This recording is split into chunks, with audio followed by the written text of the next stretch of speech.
Hello, everyone. Welcome back to the Easy English channel. We are so happy you are here with us again. I'm Emily. And I'm Paul. Hi, Emily. I'm feeling very digital today. How about you? Digital? That is a funny way to say it, Paul. What do you mean by that? Well, before I even brushed my teeth this morning, I used 5 different apps on my phone. I feel like a computer. I understand that feeling. I'm doing great, but I know what you mean. Today, we have a very modern and interesting topic to help our listeners talk about their lives. Oh, let me guess. Are we talking about robots from the future? Close. We're talking about AI and tech habits in daily life. Technology is a huge part of our world now. We use it every single day, and AI is starting to be everywhere. That is so true. It changes how we live and how we learn. But before we start, remember to subscribe to our channel. Hit the like button if you want to learn practical English with us every week. Yes, sharing is caring.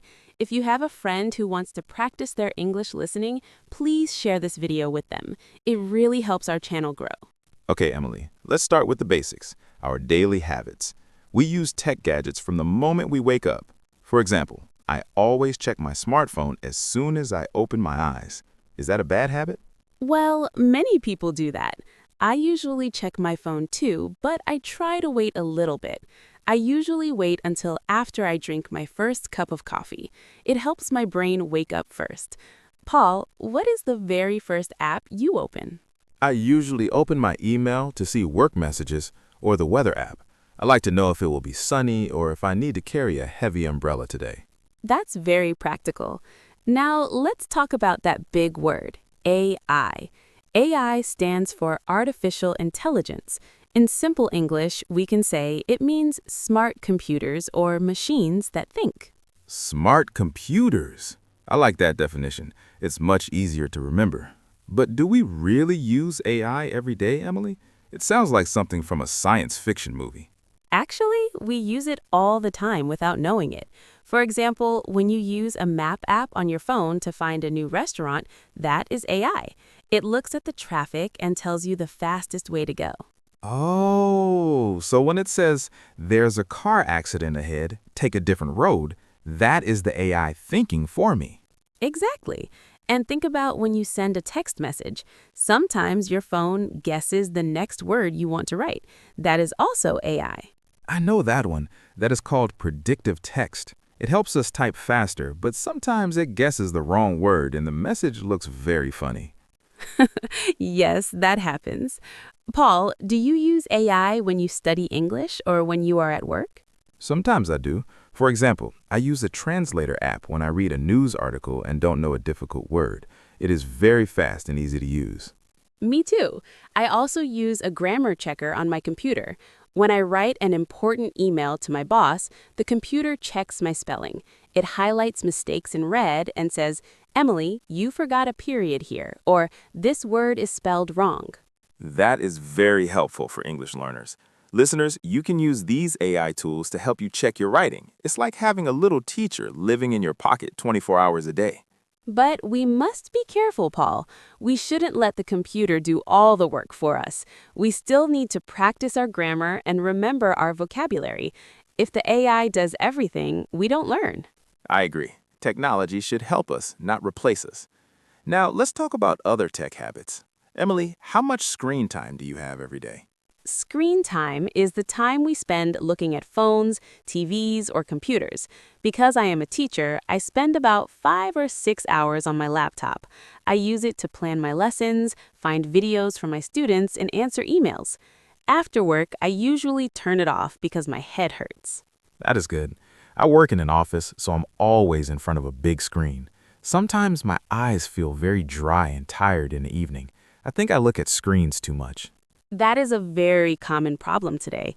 It's important to take a break to protect your health. I try to follow a special rule. It's called the 20-20-20 rule. Every 20 minutes, I stop looking at my computer.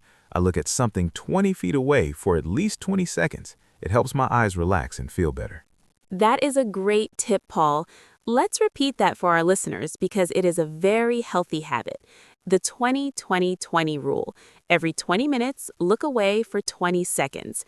It's easy and very helpful. Emily, do you use smart speakers at home? You know, those small speakers you can talk to? I do. I have a smart speaker in my kitchen. I use it while I'm cooking. I say, play some relaxing music, and it starts playing. I also use it to set a timer. If I am cooking pasta for 10 minutes, I just tell the AI to remind me. I love that. I use mine to ask about the news. I say, what is the news today? And the AI voice reads the top stories to me while I eat breakfast. It feels like living in a futuristic house. It really does. Technology makes our lives very convenient. But Paul, do you think we use technology too much? Do we have any bad habits? Sometimes, yes. For example, when I go to a restaurant with my friends, sometimes everyone is looking at their phones. No one is talking. I think that is a very bad habit. I agree. In English, we have a special word for that. We call it phubbing. It comes from phone and snubbing. It means ignoring the person you are with because you are looking at your phone. Phubbing. That is a good word to know. We should always try to put our phones away during dinner and listen to our friends instead. Exactly. Phones away at the table is a great rule for every family. Now, let's look at some useful English words we used in this conversation. We used many frequency adverbs again. These tell us how often we do things. We used always, usually, and sometimes. Yes, for example, I always check my phone in the morning, or I sometimes use a translator for my homework. We also talked about many tech gadgets, like smartphones, laptops, apps, and smart speakers. And don't forget the verbs. These are action words. We used to check, to type, to search, and to turn off. For example, I search for new information on the internet every day. To search. That is a very important word. I search for new cooking recipes every weekend because I love making dinner for my family. AI helps with that too. When you search for easy pasta recipes, the AI learns what you like. Next time, it shows you even better recipes. It's very smart. Wow, tech is everywhere. But Emily, what about the off button? Is it important to unplug sometimes? Oh, definitely. To unplug means to stop using all electronics, no phones, no TV, no computers, for a short time. Every Sunday afternoon, I unplug for 3 hours. I read a real paper book or go for a walk in the park. That sounds wonderful. I should try that. No notifications, no loud noises, just nature and quiet time. It helps you feel more human and less like a machine, Paul. It's good for your mind to be quiet sometimes. You are right. I feel more relaxed just thinking about it. Okay, we covered a lot of ground today. We talked about AI tools, our daily habits, screen time rules, and how to unplug.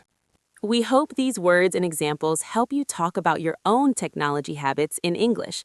It's a great way to start a conversation with new friends. Now we have a question for our listeners. We want to hear from you. Yes, tell us in the comments, what is one tech habit you have every day? Do you use AI to help you learn English? And be honest, do you think you spend too much time on your phone? We love reading your stories in the comments. Thank you for spending your time with us today on the Easy English channel. You are doing a great job practicing your English. Don't give up. Keep practicing every day. Small steps lead to big changes in your speaking. Goodbye, everyone. Bye-bye. See you in the next episode.